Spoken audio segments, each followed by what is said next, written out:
Students, welcome to our channel. आज हम करने जा रहे हैं सैम्पल पेपर क्लास 10 आपका सीबीएसई बोर्ड का, जो 2022 से 23 का सेशन का है ना। तो याद रखिएगा, पूरी सॉल्यूशन हम करने की कोशिश करेंगे और इसका एक अलग से प्लेलिस्ट बना देंगे, इसलिए प्लेलिस्ट को भी आप जाकर देख लीजिएगा और एक बार कमेंट कीजिएगा ज़रूर, ठीक है। और बस चलिए स्टार्ट करते हैं इसका सॉल्यूशन। और वीडियो को लाइक कीजिएगा, फर्स्ट टाइम विजिट किए चैनल को सब्सक्राइब कर लीजिएगा। इसका सॉल्यूशन को देखिएगा, एकदम बेसिक से बताएंगे, एकदम ईजी वे में। स्टैंडर्ड ये जो मैथ है स्टैंडर्ड है, ठीक है। चलिए स्टार्ट करते हैं। तो चलिए स्टूडेंट्स, हम इसका स्टार्ट करते हैं सॉल्यूशन।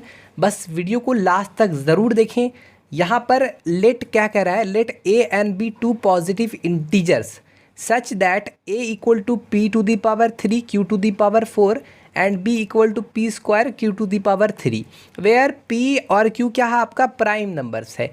एचसीएफ ऑफ ए और बी, ये दोनों जो ए और बी का एचसीएफ दिया हुआ है गिवन, और एलसीएम यहाँ पर गिवन है। तो बोल रहा है एम प्लस एन और आर प्लस एस का वैल्यू क्या होगा। तो एकदम आराम से बनाएंगे, कोई इसमें दिक्कत नहीं है, ठीक है। तो सबसे पहले देखो, यहाँ पर ए जो दिया हुआ है वो पी टू दी पावर 3 और क्यू टू दी पावर 4 दिया, ये एक दिया है। और बी जो दिया हुआ है पी स्क्वायर और क्यू टू दी पावर 3, ठीक। अब आपको बोल रहा है कि इसका जो एचसीएफ है वो क्या है, P to the power M into Q to the power N. Simply समझो बच्चों कि एलसीएम निकालने का फार्मूला होता है फर्स्ट नंबर, ये हमारा फर्स्ट नंबर, और इंटू सेकंड नंबर और डिवाइडेड बाय एचसीएफ। तो इन दोनों का एचसीएफ क्या होगा, जो भी कॉमन पार्ट है, जैसे पी टू दी पावर 3 और क्यू टू दी पावर 4 और P to the power 2 Q to the power 3 में कॉमन पार्ट क्या, वही ना एचसीएफ होगा। तो कॉमन अगर देखा जाए तो पी स्क्वायर और क्यू टू दी पावर 3, समझे। तो यहाँ पर ये आपका इसका एचसीएफ हो गया, किसका, इन दोनों जो आपका एक्सप्रेशन है इसका HCF P square Q to the power 3 हुआ। इसे डिवाइड दे देना है, किसको निकालने के लिए, एलसीएम निकालने के लिए। याद है, first number into second number divided by HCF. अब आपको काट देना, P square cancel, Q to the power 3 cancel, क्या आ गया आपका एलसीएम। एलसीएम जो आ गया आपका वो आ गया P to the power 3 Q to the power 4। और यहाँ पर एलसीएम ऑलरेडी आपको दिया हुआ है, कितना दिया, ए बी का P to the power R into Q to the power कितना है एस। तो इससे हम कंपैरिजन कर देंगे। तो इस एलसीएम की जगह ये रख सकते हैं, P to the power R into Q to the power S, यहाँ एलसीएम है, बराबर हो जाएगा P to the power 3 Q to the power 4। अब comparing the exponents you will get R बराबर 3 और एस बराबर 4। उसी तरह यहाँ पर जो एचसीएफ हमारा कितना है, एचसीएफ जो है कितना, जो हाईएस्ट कॉमन फैक्टर है P square Q to the power 3। तो यहाँ पर एचसीएफ गिवन है, कितना दिया है ए और बी का, अरे ए और बी ही तो है, ए के जगह ही तो ये है और बी की जगह ही तो है। तो एचसीएफ ऑफ ए बी कितना है, P to the power M. तो P to the power M लिख देना है एचसीएफ की जगह, और Q to the power N, P square Q cube, ठीक है। अब यहाँ पर कंपेरिजन करते हैं, कंपेयर करते हैं किसको, पावर्स को कंपेयर करते हैं। तो पी एम बराबर हो जाएगा 2 और एन बराबर हो जाएगा 3। तो यहाँ पर बोल रहा है एम प्लस एन यानी 2 प्लस 3 हो गया, और बोल रहा है आर प्लस एस मतलब 3 प्लस 4। तो यहाँ पर सिंपली 4 3 7 और 3 2 5, 7 5 35। तो इसका सही आंसर जो हो जाएगा वो 35 हो जाएगा। आई होप आपको क्लियर तरीके से समझ में आया। यहाँ पर हमने कंपेयरिंग किया एक्सपोनेंट को, तो हमने ये पाया, ठीक। स्टूडेंट्स, हम दूसरा नंबर रीड करते हैं। कह रहा है let P be a prime number, the quadratic equation having its roots as factor of P, ठीक है। तो P कोई प्राइम नंबर है, उसका जो बोल रहा है कि कोई क्वाड्रेटिक इक्वेशन है, उसका जो रूट्स है एज फैक्टर ऑफ P का फैक्टर है, ठीक है। ऐसा क्वाड्रेटिक इक्वेशन है जिसका रूट्स क्या है, P का फैक्टर है। तो समझते हैं क्लियर तरीके से। देखो ऑप्शन तो दिए हुए, देखो P है ना, P यहाँ पर क्या, P कोई प्राइम नंबर है, ठीक है। उतना डिटेल में तो बताएंगे नहीं, क्योंकि तुमको पता है कि ये ऑब्जेक्टिव क्वेश्चन है, मल्टी चॉइस वाले क्वेश्चन है। तो दिख रहा होगा आपको P यहाँ पर, P कोई प्राइम नंबर। अब प्राइम नंबर तुमको पता है जो खुद से, जिसका फैक्टर्स कम से कम क्या हो, 2 हो। जैसे प्राइम नंबर किसको, जैसे 2, तो 2 का फैक्टर क्या होता है, 2 होता है और 1 होता है। तो प्राइम नंबर उस नंबर को कहते हैं जिसका फैक्टर्स क्या हो, 2 हो। जैसे 3 भी प्राइम नंबर है, तो इसका फैक्टर 3 है और 1 है। 4 यहाँ पर प्राइम नंबर नहीं है, क्योंकि इसका फैक्टर 2 है, 4 है, 1 है, 3 फैक्टर्स हो गया। तो कम से कम 2 फैक्टर्स होता है, तो उस नंबर को प्राइम नंबर कहते हैं। तो मान लो ये पी प्राइम नंबर, तो उसका फैक्टर्स 2 होगा, एक तो 1 होगा और दूसरा P होगा। समझ गए, क्लियर है। तो हम कह सकते हैं कि x बराबर, जो रूट्स निकलेगा हमारा 2 निकलेगा, x बराबर 1 और x बराबर हमारा p निकलेगा, ठीक। तो एक बार हमने x माइनस 1 इक्वल टू 0 कर देना है, एक बार हमने x minus p equal to 0 कर देना है, क्लियर। अरे जाहिर सा बात है, 2 ही रूट्स निकलेंगे ना। क्या बोल रहा है, पी भी बराबर क्वाड्रेटिक इक्वेशन है तो दो ही रूट्स निकलेंगे ना। तो यहाँ पर आप कुछ नहीं करना, एक्स माइनस वन और एक्स माइनस पी इनको मल्टीप्लाई करना, जीरो मल्टीप्लाई विद जीरो तो यू विल गेट जीरो। तो अब मल्टीप्लाई करेंगे एक्स स्क्वायर, एक्स को एक्स से X square minus X P minus one गुना X minus minus plus P बराबर जीरो। यहाँ पर बाबू एक्स स्क्वायर, यहाँ पर एक्स कॉमन लेंगे तो P plus one plus P बराबर ज़ीरो। तो हमारा ये आंसर हो जाएगा, क्या हो जाएगा, x square minus x plus x square minus x into P plus one plus P. तो कौन सा सही है, ऑप्शन बी इज़ करेक्ट। ठीक है, चलिए देखते हैं नेक्स्ट। अब हम नेक्स्ट क्वेश्चन देखते हैं बच्चों, क्या कह रहा है, if alpha and beta are the zeros of the polynomial.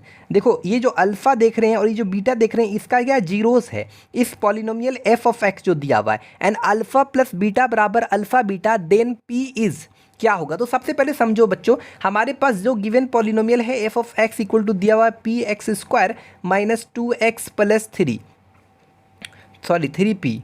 याद है तुमको जब हम लिखते थे क्वाड्रेटिक इक्वेशन का स्टैंडर्ड फॉर्म लिखते थे तो इस प्रकार होता था, F A X square plus B X plus C लिखते थे ना, इस तरीके का, याद होगा तुमको। यहाँ पर तुमको पता है अल्फ़ा प्लस बीटा यानी सम ऑफ रूट्स जो होते हैं, सम ऑफ इतना बराबर मान लो जीरो है, ये आपका इक्वेशन है क्वाड्रेटिक इक्वेशन स्टैंडर्ड जो आपका जनरल फॉर्म है। तो सम ऑफ रूट्स का फॉर्मूला याद है तुमको, सम ऑफ रूट्स क्या होता था, हमने बताया था कि माइनस बी बाई ए, और प्रोडक्ट ऑफ रूट्स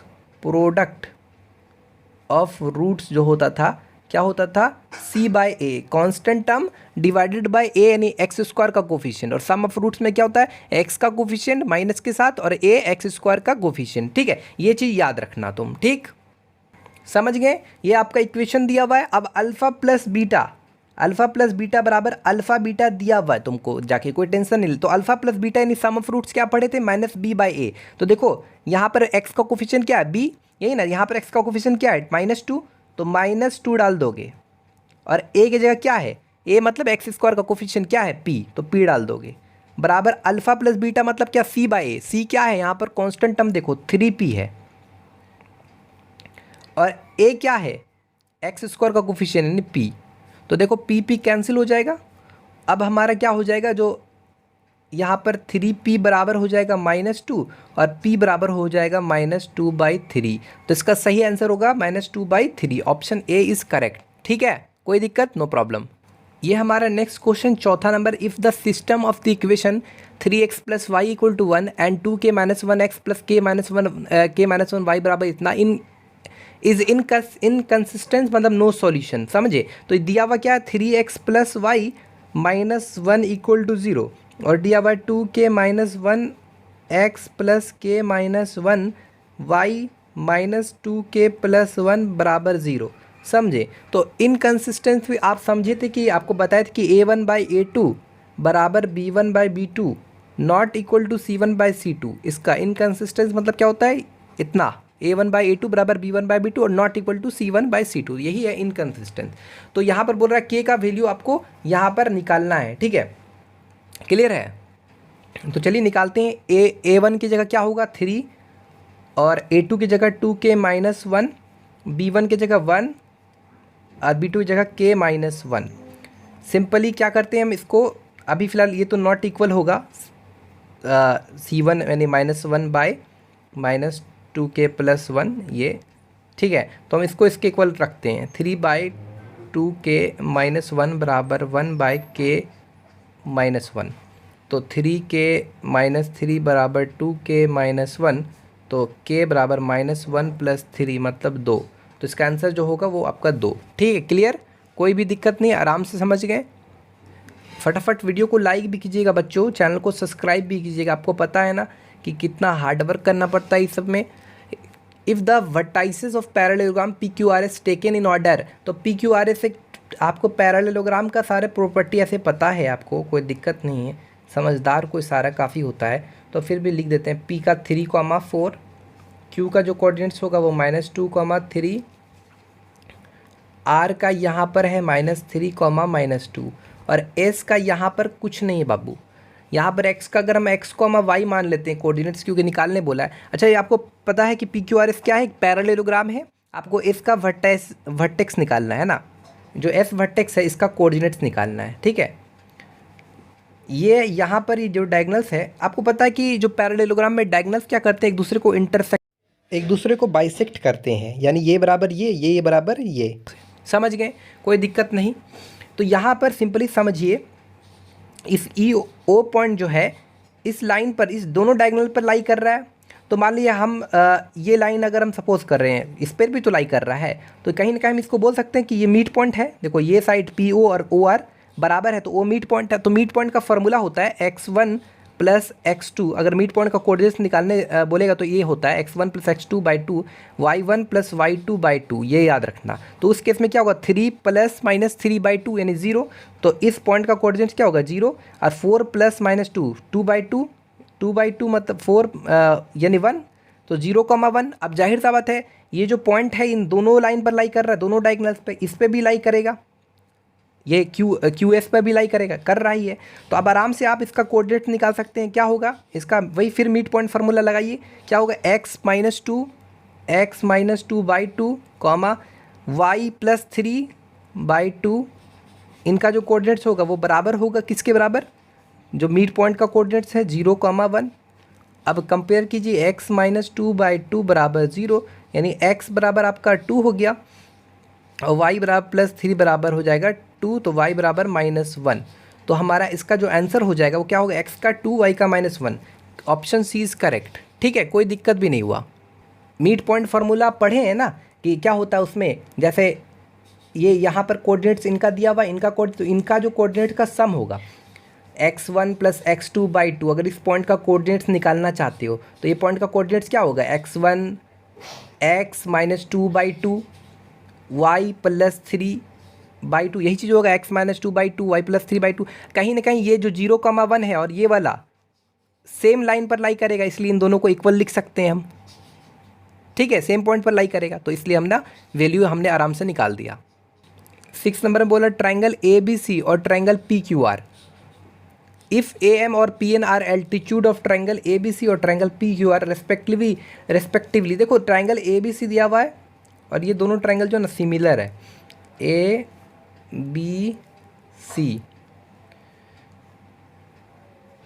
PQR दोनों ट्राइंगल सिमिलर है। उसमें क्या कह रहा है कि जो आपका AM है, AM और PN, ये क्या दोनों एल्टीट्यूड है, AM और यहाँ से PN।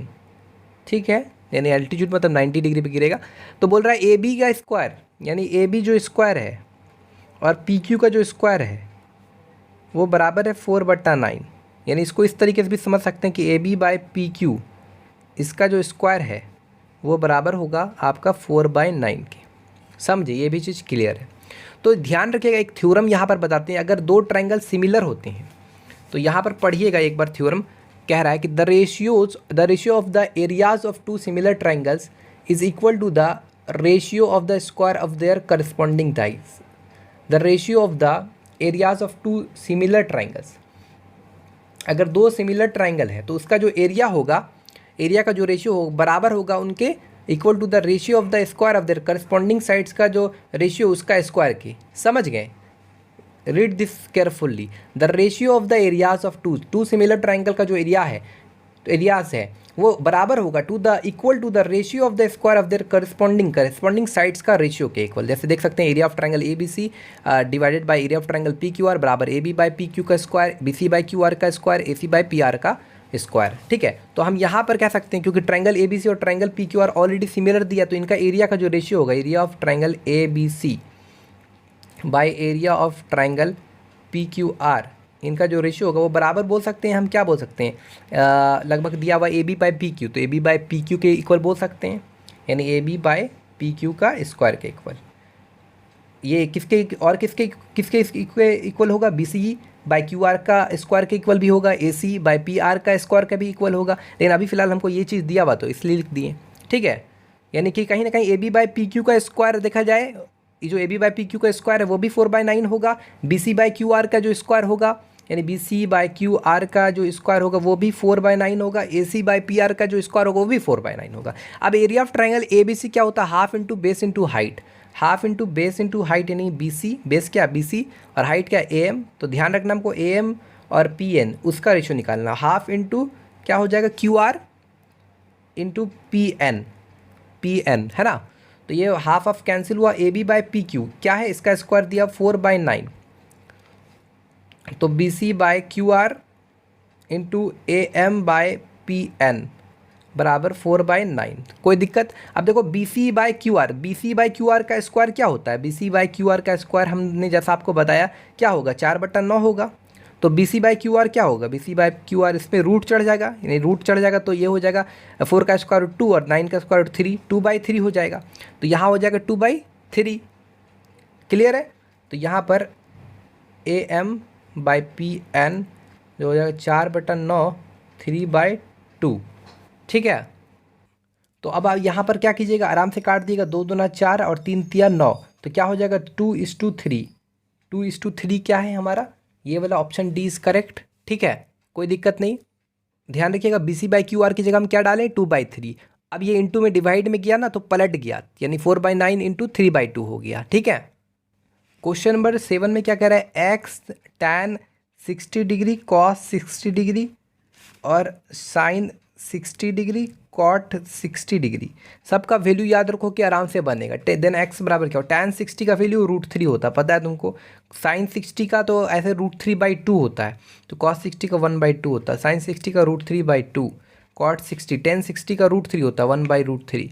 तो यहाँ पर सिंपली कितना हो गया, √3/2 बराबर √3, साथ में यहाँ पर x है। ठीक है, x यहाँ हो गया √3 कैंसिल हो गया तो 1/2 बचा।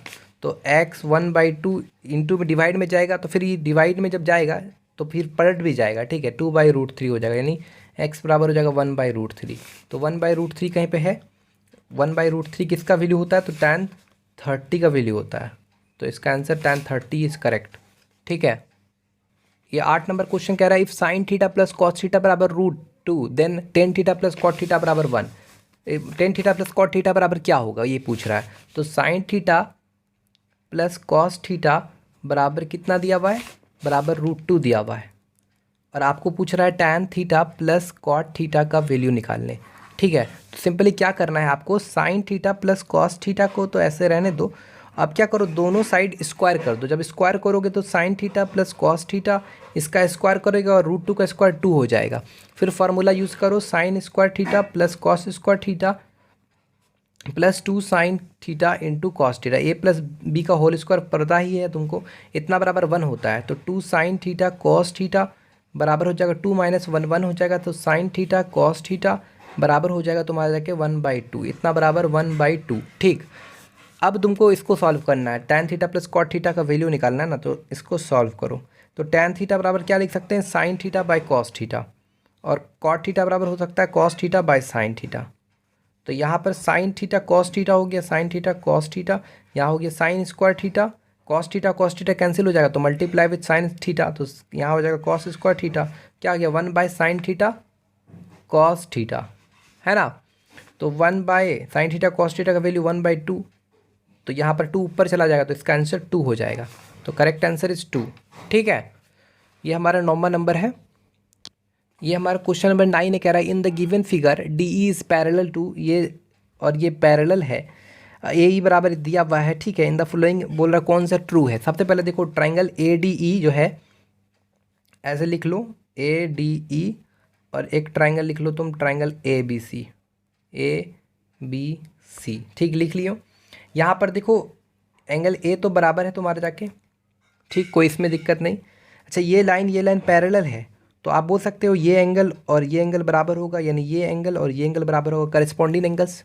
तो एंगल सिमिलरिटी से इन दोनों को सिमिलर प्रूफ कर दोगे तुम, ये वाला एंगल और ये वाला एंगल सिमिलर प्रूफ कर दोगे, तो ट्राइंगल ए डी ई जो होगा वो तुम्हारा सिमिलर हो जाएगा ट्राइंगल ए बी सी से, ट्राइंगल ए बी सी, ये दोनों ट्राइंगल सिमिलर हो जाएगा बाय एंगल सिमिलरिटी।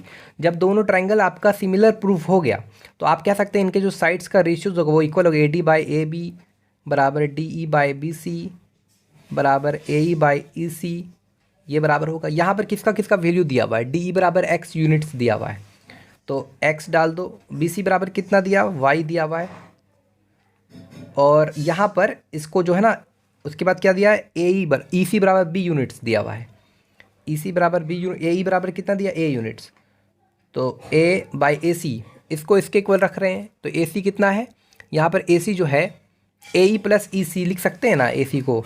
तो ए ई कितना है, ए ई ए है और ई सी कितना है, अरे इस ए सी को देखो D E by B C को किसके इक्वल रख रहे हैं, ए ई बाय ए सी के। तो डी ई दिया हुआ था हमारा एक्स यूनिट्स, अच्छा यहाँ पर जो बी सी है वाई यूनिट्स दिया हुआ था, ए ई ए दिया हुआ था, ए सी को लिख सकते हैं ए ई प्लस सी ई। तो ए प्लस सी ई कितना है, बी। अब सिंपली क्या लिखो, क्रॉस मल्टीप्लाई करो, एक्स टाइम्स ए प्लस बी बराबर ए वाई। यहाँ पर बोल रहा है कि एक्स बराबर इतना, वाई बराबर इतना, तो सिंपली एक्स बराबर अगर देखा जाए तो यहाँ पर हो जाएगा ए वाई बाय ए प्लस बी, ये इसका करेक्ट आंसर है। ठीक है, ये हमारा 10वां नंबर कह रहा है APCD एक ट्रिपिज्म जिसमें AD पैरेलल BC और AD बराबर 4 centimetre. Is the diagonal ACBD is intersect at O such that AO by OC DO by OB बराबर 1/2 दिया हुआ। सबसे पहले एक ट्रिपिज्म ड्रॉ करते हैं जिसमें क्या है, AD है और BC है, ये आपका पैरेलल है, AD BC पैरेलल है, और इसमें एक डायगोनल है क्या है AC, डायगोनल BD इंटरसेक्ट करता है किस पॉइंट पर, ओ पॉइंट पर इंटरसेक्ट करता है, जहाँ पर जो AO बाय OC है और BO by DO by OB है, इनका रेशियो बराबर है। सबसे पहले इन दोनों ट्रायंगल को हम लोग सिमिलर करते हैं, तो इस तरीके से लिख लेते हैं ताकि आसानी हो समझने में। AOD OBC, यहाँ पर देखा जाए तो AO बाय OC, AO ये वाला और OC ये वाला, DO यानी ये वाला और OB यानी ये वाला, ये दोनों साइड का रेशियो आपस में बराबर है। तो कहीं ना कहीं ये एंगल लेते हैं, ये एंगल और ये एंगल को किसी तरह से बराबर करते हैं। अगर ये एंगल बराबर हो जाएगा तो ट्रायंगल को सिमिलर कर देंगे बाय साइड एंगल साइड के। तो देखा जाए तो ये एंगल और ये एंगल यानी angle AOD vertically opposite angle equal हो जाएगा। ठीक है, यानी ट्रायंगल AOD जो है वो सिमिलर हो गया ट्रायंगल BOC से। जब ट्रायंगल सिमिलर होते हैं तो उनके करस्पॉन्डिंग साइड्स का रेशियोज बराबर होता है, AO by BO, AO by, एक मिनट इसको तरीका से लिख देते हैं, जैसे हमने थोड़ा तरीका से लिख दिया, जिस तरह से करस्पॉन्डिंग साइड का रेशियो इक्वल था जैसे AO बाय OC, तो इसलिए ट्रायंगल AOD लिखा, उसके बाद COB लिख दिया, तो उसी मुताबिक तरीका वाइज लिख दिया। ऐसे नहीं भी लिखेंगे चलेगा, लेकिन फिर भी लिख लिए। तो अब ट्रायंगल सिमिलर हुआ तो करस्पॉन्डिंग साइड का रेशियो बराबर होगा, AO बराबर OC, first two letter AO first two letter OC, AO by OC, OD by OB, देख सकते हैं OD बाय OB लिखा हुआ था इस टाइप का, उसी हिसाब से इसको अरेंजमेंट करना है। और क्या हो जाएगा, जो AD हो जाएगा वो बराबर हो जाएगा डिवाइडेड बाय BC, ये तीनों रेशियोज इक्वल हो जाएंगे क्योंकि ट्रायंगल आपका सिमिलर है। तो सिंपली AO बाय OC और OD बाय OB इन दोनों का जो रेशियो है कितना 1/2 है, तो AD बाय BC बराबर हम बोल सकते हैं 1/2। तो AD कितना दिया हमारा, AD यहाँ पर आप क्लियर तरीके से देखा जाए तो 4 दिया हुआ है, तो 4 बाय BC बराबर 1/2, तो BC बराबर हो जाएगा 8 सेंटीमीटर, तो BC बराबर 8 सेंटीमीटर हो गया। ठीक है, कोई दिक्कत नहीं। तो आई होप वीडियो अच्छी लगी तो चैनल को ज़रूर सब्सक्राइब कीजिएगा, शेयर कीजिएगा अपने दोस्तों में, ताकि अगला आने वाला जो वीडियो है ताकि हम मोटिवेट रहें और इसी तरह काम करते रहें। और आपको बता दें अगर नेक्स्ट वीडियो आता है तो उसका हम एक अलग से एक उसका पूरा प्लेलिस्ट बना देंगे, वीडियो को वॉच कीजिएगा, पूरी तरह से देखिएगा। ठीक है, चैनल को सब्सक्राइब कीजिएगा, सपोर्ट कीजिएगा और नेक्स्ट वीडियो के लिए ज़रूर कमेंट करें, तब हम मोटिवेट रहेंगे। ठीक है, थैंक यू सो मच।